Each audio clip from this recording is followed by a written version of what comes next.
రోహిత్ నాయుడు ఈ మనిషిని నేను స్టార్టింగ్ అగ్ని పరీక్ష షోలో చూసినప్పుడు అబ్బే ఏమీ లేదు డొల్లా అని అనుకున్నాను.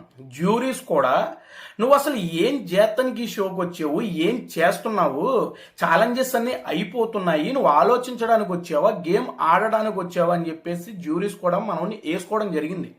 ఆ తర్వాత మనోడికి ఒక టాస్క్ అయితే ఇవ్వడం జరిగింది. మొత్తం ఒక బాడీ అంతా క్లిప్పులు పెట్టుకోవాలి, ఎవరైతే ఎక్కువ పెట్టుకుంటారో వాళ్ళే ఈ టాస్క్ విన్ అని చెప్పేసి ఒక టాస్క్ అయితే ఇవ్వడం జరిగింది. అందులో మనోడు చాలా తెలివిగా స్ట్రాటజీస్ యూజ్ చేసి కాళ్ళ వేళ్ల నుంచి మొదలుపెట్టి మొత్తం బాడీ అంతా క్లిప్పులు పెట్టుకుంటాడు. ఆ టాస్క్లో మనోడైతే విన్ అవుతాడనమాట. ఆ టాస్క్ దగ్గర నుంచి ఇప్పటి వరకు కూడా మనోడు ఇంప్రెస్ చేస్తూనే వస్తున్నాడు అనమాట. చాలా కామ్ అండ్ కంపోజ్డ్గా ఉంటున్నాడు.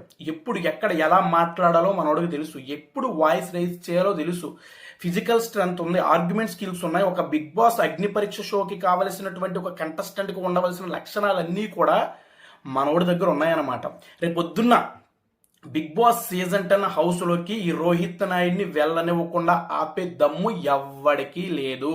ఖచ్చితంగా మనోడు బిగ్ బాస్ సీజన్ 10 హౌస్లో అడుగు పెట్టబోతున్నాడు.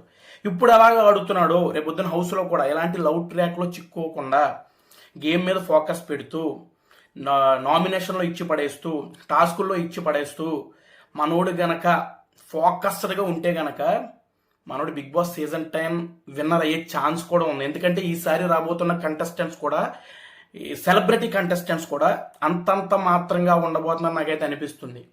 కానీ 3 సీజన్ల నుంచి ఒక ఆవిడ వస్తుంది వస్తుంది వస్తుంది అని చెప్పేసి రావట్లేదు. కానీ ఈసారి 10th సీజన్ కూడా వస్తుంది అని అంటున్నారు.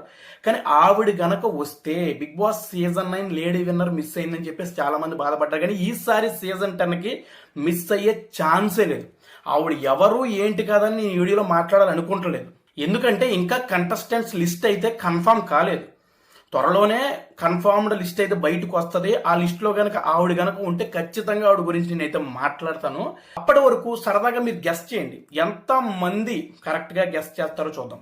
బాయ్.